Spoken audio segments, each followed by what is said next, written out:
On enchaîne maintenant avec les sections sportives scolaires et les sections d'excellence sportive. Et je laisse la parole à Marie-Hélène et Philippe pour détailler ces deux éléments. Merci Étienne. Qui démarre? Je veux bien, moi, si tu veux. Allez, vas-y Philippe.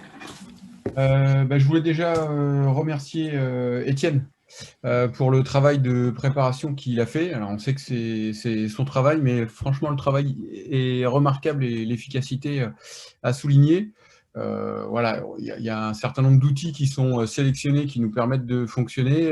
Ce n'est pas une lubie digitale ou numérique juste pour être à la mode. C'est vraiment très efficace, ça fait bouger les lignes et voilà, chaque réunion, chaque nouvelle rencontre nous permet de nous familiariser et d'avancer avec tout ça. Donc, merci beaucoup pour tous ces éléments. Alors, sur les SSEA et les SES, premier élément, c'est bien distinguer déjà le cadre institutionnel sur lequel on prend appui, et puis aussi les logiques qui sont attachées aux deux dispositifs qui sont différentes et qu'on souhaite vraiment différentes. Alors, les SES, c'est un dispositif nouveau, donc, qui repose sur une note de service interministérielle du 5 novembre 2020 pour nous, et qui présente les dispositifs des sections d'excellence sportive qui favorisent l'accès au haut niveau pour des élèves à fort potentiel.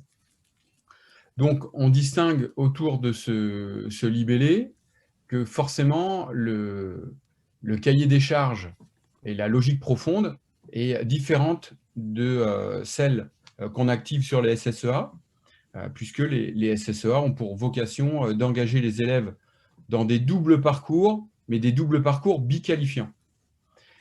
Donc finalement, on est sur des éléments qui restent assez scolaires et assez théoriques dans la gestion de ces doubles parcours. En revanche, sur les sections d'excellence sportive, on est plutôt sur la gestion d'un double parcours scolaire et sportif, qui suppose des aménagements, donc des aménagements scolaires permettant aux jeunes de vivre et de mener à bien la double ambition, réussir donc dans les études et ne pas lâcher le haut niveau, la pratique de haut niveau, au contraire, continuer de progresser pour progressivement être inscrit sur les listes espoirs, voire sur les listes élites du ministère pour le haut niveau. Ça suppose que, voilà, nous, de notre côté, au niveau de l'enseignement agricole, on soit capable de proposer le cahier des charges spécifique à l'enseignement agricole. On est sur une phase de rédaction avec Marie-Hélène. On prend appui sur des éléments forcément qui sont proposés à l'EN, puisque les sections d'excellence sportive, certaines ont déjà vu le jour dans les établissements de l'éducation nationale, ce qui n'est pas encore le cas au niveau de l'enseignement agricole. Donc, il y a quand même des éléments de spécificité au niveau de l'enseignement agricole qui supposent qu'il y a une note de service spécifique à l'enseignement agricole qui soit proposée. Mais voilà, rappelez qu'on est sur des logiques différentes qui peuvent être complémentaires et contribuer à l'attractivité des établissements, notamment parce qu'on dispose souvent de bases logistiques capables de favoriser l'intégration d'une section d'excellence sportive. On pense notamment à des internats qui rendent plus facile l'aménagement des parcours pour les lycéens. J'ai d'autres petites choses à dire. Marie-Hélène, tu... Oui, tu veux peut-être compléter, Philippe. Oui, donc on a eu une réunion au ministère des Sports en visio, hein, avec les personnes responsables du haut niveau qui nous expliquent bien ces dispositifs-là.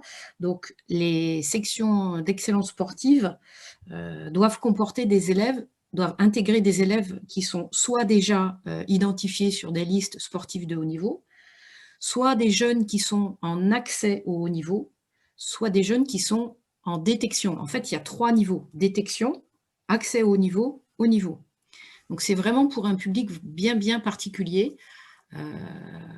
Certains établissements sont sollicités par des fédérations. Je pense à Toulouse, par exemple, avec la fédération de triathlon qui les sollicite pour pouvoir implanter quelque chose dans l'établissement. On n'a pas encore fait l'analyse pour savoir si c'était spécifique à des jeunes qui relèveraient de ce dispositif, ou si ce sont des jeunes simplement qui pratiquent les activités du triathlon, mais sans avoir un niveau qui permette de faire une section d'excellence sportive. Donc, pour nous, il va falloir qu'on voit avec les établissements qui ont été contactés par des fédérations, il y en a plusieurs, pour qu'on puisse analyser et faire un bilan de ce qu'on peut mettre en place avec vous dans vos établissements. Voilà, ça c'était une première petite chose que je voulais préciser par rapport à ce que tu venais de dire, Philippe. Oui, merci. Donc, en fait, la question des SES, on reviendra sur les SSEA, mais bon, voilà, les SSEA, c'est quand même un sujet bien plus maîtrisé pour l'ensemble des cordeaux et des correspondants sport ici présents. Donc, les sections d'excellence sportive, elles sont à mettre en lien avec un dossier, on va dire, plus général, qui est le SHN, hein, donc les sportifs de haut niveau. Donc, forcément, quand on structure les SES, on structure aussi le thème global du SHN ou des SHN. Et dans ce contexte-là, il y a la volonté d'être beaucoup plus visible et présent dans les instances qui gèrent le SHN. Alors, dans les académies, il y a des copiles, encore, vous allez me dire, encore un comité de pilotage. Il y a des copiles SHN qui se réunissent et les DRAF SRFD, l'IEA ne sont pas toujours conviés sur ces copiles SHN. On est sur une logique qui vise à toujours plus inclure et toujours plus respecter les particularités des élèves dans leurs projets. Donc c'est le cas voilà, pour les élèves à besoins éducatifs particuliers. C'est le cas pour les sportifs de haut niveau aussi. Et dans ce contexte-là, il faut qu'on soit toujours plus identifié. Ça passe peut-être par un travail de recensement. On ne sait pas encore comment on peut et on va l'organiser. Je crois que Étienne disait qu'on avait déjà tenté de recenser un petit peu la présence d'athlètes de haut niveau dans les établissements qui sont les vôtres. Donc voilà, il faudra déjà mieux cerner les établissements concernés par des élèves à fort potentiel qui ont des besoins vraiment dans le secteur de l'aménagement de leurs études.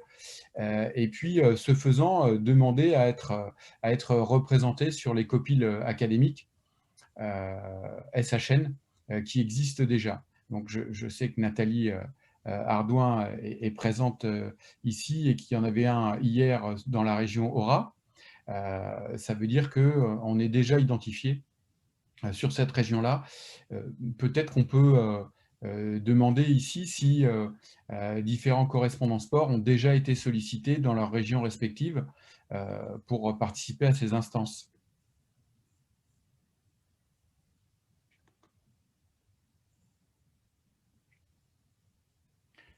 Pas trop.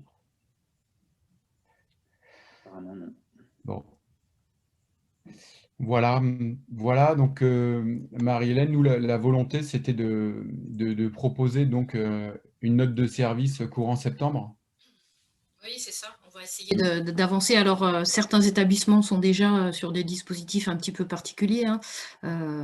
Donc, ils vont démarrer de leur côté, mais l'objectif, c'est vraiment de formaliser ça pour qu'on puisse avoir aussi une vision un petit peu exhaustive de tout ce qui se passe dans nos établissements scolaires.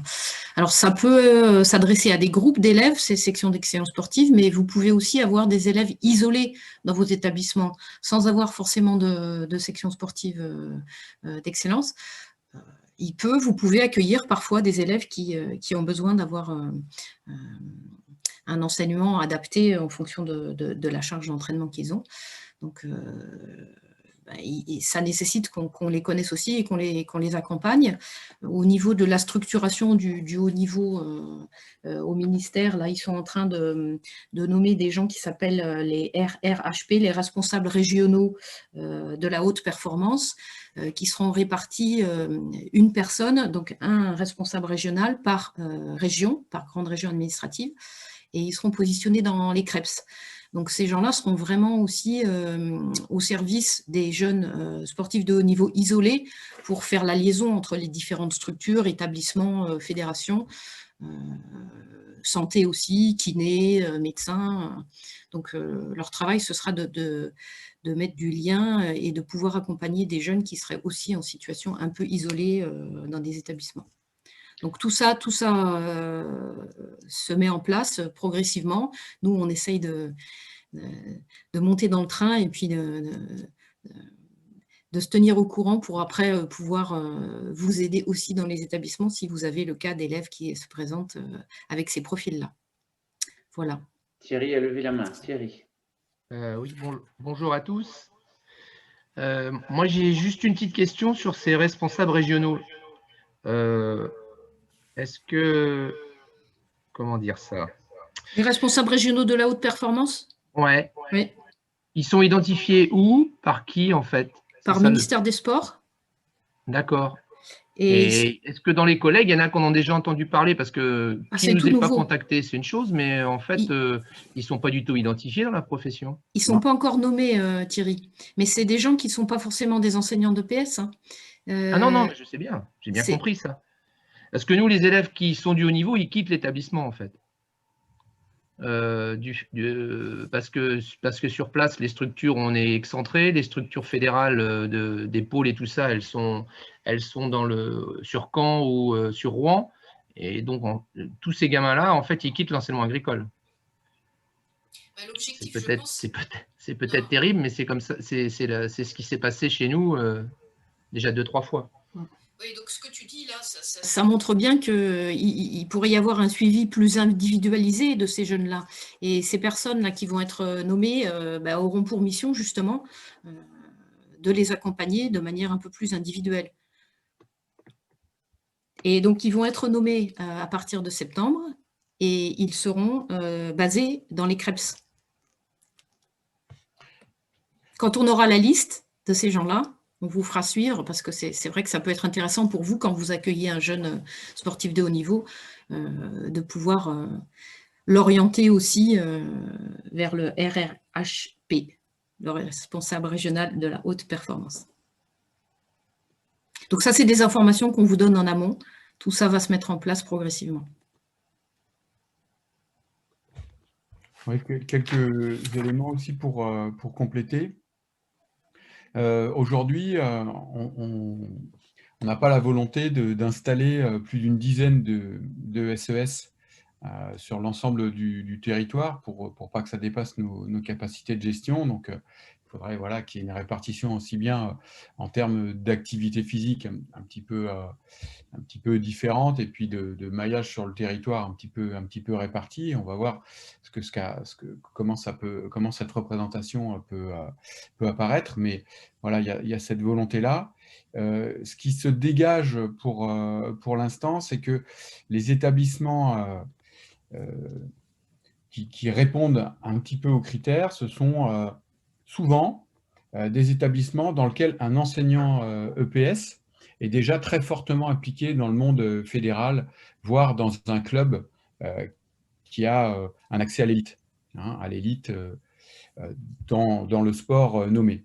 Alors, on ne veut pas se fermer de porte, c'est-à-dire qu'il peut y avoir d'autres entrées avec un enseignant, par exemple, qui aurait un très fort réseau sur une activité physique et sportive et un établissement qui dispose de structures logistiques et d'une volonté d'accueillir ce type d'établissement.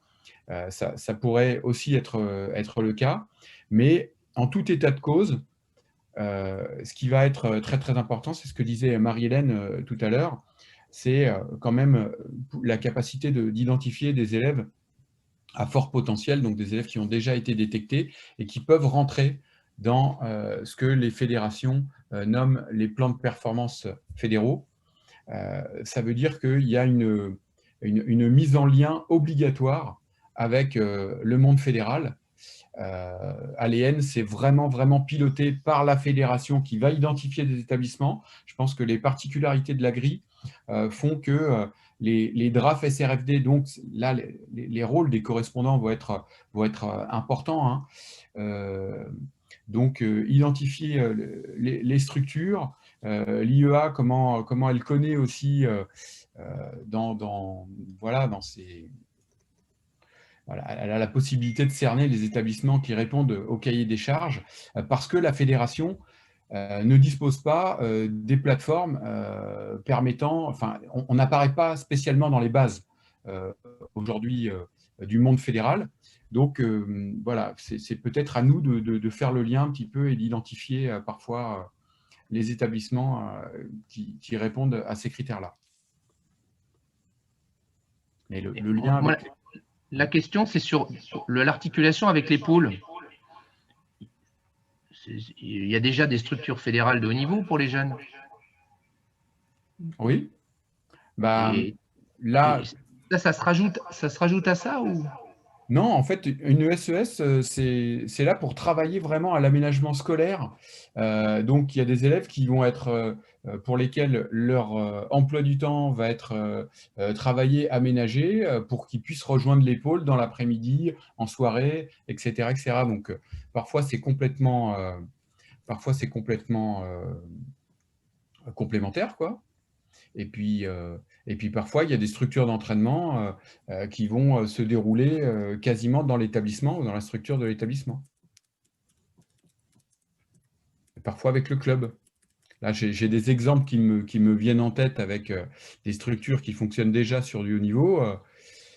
Voilà, la mode Cervelex, par exemple, il y a des temps d'entraînement qui sont gérés par les enseignants qui sont sur place et qui sont BE2, BE3. Voilà, ils sont pas dégagés en pôle, c'est l'établissement qui gère tout ça. Dans d'autres établissements, le rugby, par exemple, c'est des élèves de l'établissement qui vont à l'entraînement du club. Voilà, du club qui est déjà installé sur du top 14 ou de la Pro D2, et les élèves vont aller à l'entraînement un petit peu plus tôt et être dégagés pour ça. Et puis dans d'autres structures, il y a un pôle, et puis les élèves vont partir plutôt vers le pôle. Donc, bon.